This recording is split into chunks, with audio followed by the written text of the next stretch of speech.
વાત કરવી છે ગુજરાતની એક એવી હોસ્પિટલની કે જ્યાં કોઈ પણ દર્દી જો સારવાર લેવા માટે જાય છે તો એ રામ ભરોસે હોય છે। હોસ્પિટલમાં તબીબ કે ઇન્સ્ટ્રુમેન્ટ્સના ભરોસે નહીં, પરંતુ રામ ભરોસે। એટલા માટે કારણ કે હોસ્પિટલ ચાલુ છે, પરંતુ હોસ્પિટલની અંદર એક પણ ઇન્સ્ટ્રુમેન્ટ ચાલુ નથી તેવો દાવો કરવામાં આવી રહ્યો છે। હું વાત કરી રહી છું બનાસકાંઠાની દાતા સિવિલ હોસ્પિટલની, જ્યાં સિવિલ હોસ્પિટલમાં એક પણ ઇન્સ્ટ્રુમેન્ટ ચાલુ કન્ડિશનમાં નથી। દાતાના કોંગ્રેસના મહામંત્રીએ આ આખો વિડીયો બહાર પાડ્યો છે। કોંગ્રેસના મહામંત્રી બીમાર થયા હતા એટલે તેમને સિવિલ હોસ્પિટલ લઈ જવામાં આવ્યા। ભૂપતસિંહ વાઘેલાને છાતીના ભાગે દુખાવો થતા સિવિલમાં તેમને સારવાર માટે લઈ જવામાં આવ્યા અને રાત્રિ દરમિયાન કોઈ પણ અધિકારી જવાબદારી લેવા તૈયાર નથી તેવો આક્ષેપ કર્યો। દાતાના સરપંચ હરપાલસિંહે અધિકારીઓને ફોન કર્યા તો અધિકારીઓ ફોન નથી ઉપાડતા।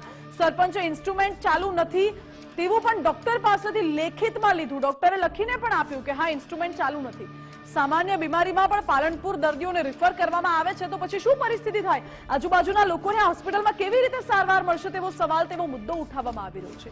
દાતા સિવિલ હોસ્પિટલ પાસે પોતાની એમ્બ્યુલન્સ પણ નથી, એટલે જો કોઈ દર્દી દાતાની આસપાસ હોય, ગંભીર રીતે બીમાર હોય કે ઈજાગ્રસ્ત હોય તો અહીં હોસ્પિટલ પાસે કોઈ જેવી સુવિધાઓ નથી કે જ્યાં દર્દીઓને સારવાર મળી શકે। ના પોતાની એમ્બ્યુલન્સ કે ના હોસ્પિટલની અંદર ચાલુ કન્ડિશનમાં ઇન્સ્ટ્રુમેન્ટ્સ।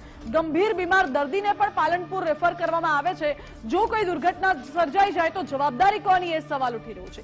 કોંગ્રેસ મહામંત્રી ભૂપતસિંહને ત્યારબાદ પ્રાઇવેટ હોસ્પિટલમાં સારવાર માટે ખસેડવામાં આવ્યા, પરંતુ મહત્વપૂર્ણ તો એ છે કે આ દાતાની સિવિલ હોસ્પિટલ છે, સરકારી હોસ્પિટલમાં ધ્યાન કોણ આપી રહ્યું છે?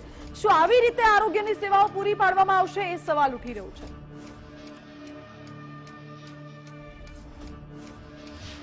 અને પેશન્ટનું બીપી પણ થોડું વધારે હતું, 162 110 બીપી હતું અને પેશન્ટને એડવાઇસ કર્યું કે ઇસીજી એકવાર નીકળવો જોઈએ। અને ઇસીજી અહીંયા આગળ ઇસીજીનું મશીન સીએચસી દાંતા પર છેલ્લા 2 મહિનાથી ખરાબ છે, એની પ્રિન્ટ સરખી નથી નીકળતી, એના કારણે પેશન્ટને હાયર સેન્ટર પર રેફર કરવું પડે છે।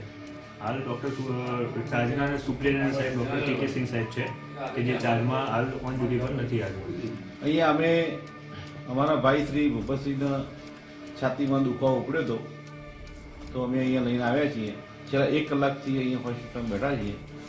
અહીંયા કોઈ જવાબ આપવાવાળું હોસ્પિટલમાં કોઈ છે જ નહીં, સરકારી હોસ્પિટલ છે। અહીંયા બધા એકબીજા માથા પર જોડે છે।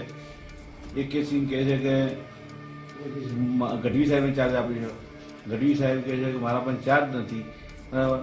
તો ઉપલા અધિકારીને ફોન કરીએ છીએ તો ફોન ઉપાડતા નથી, તો કોના જોડે ચાર્જ છે, શું ચાલે છે તંત્રએ અમને?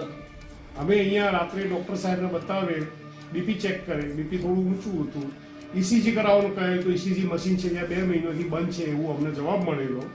અમે પૂછતો, અહીંના સિવિલ સર્જનશ્રી પોતે હાજર નથી, એમને પૂછતો, અમે પૂછેલું કે ભાઈ ચાર્જ કોની જોડે છે, તો એમને કીધેલું કે ગઢવી સાહેબ જોડે છે। ગઢવી સાહેબને પૂછતો, ફોન દ્વારા પૂછતો, એમને કીધેલું કે મારી જોડે કોઈ ચાર્જ છે નહીં। અમે સીડીએચઓ સાહેબને પૂછેલું તો સીડીએચઓએ 12:30 વાગે અમારો ફોન ઉપાડેલો નથી, અમને કોઈ પ્રત્યુત્તર જવાબ મળેલો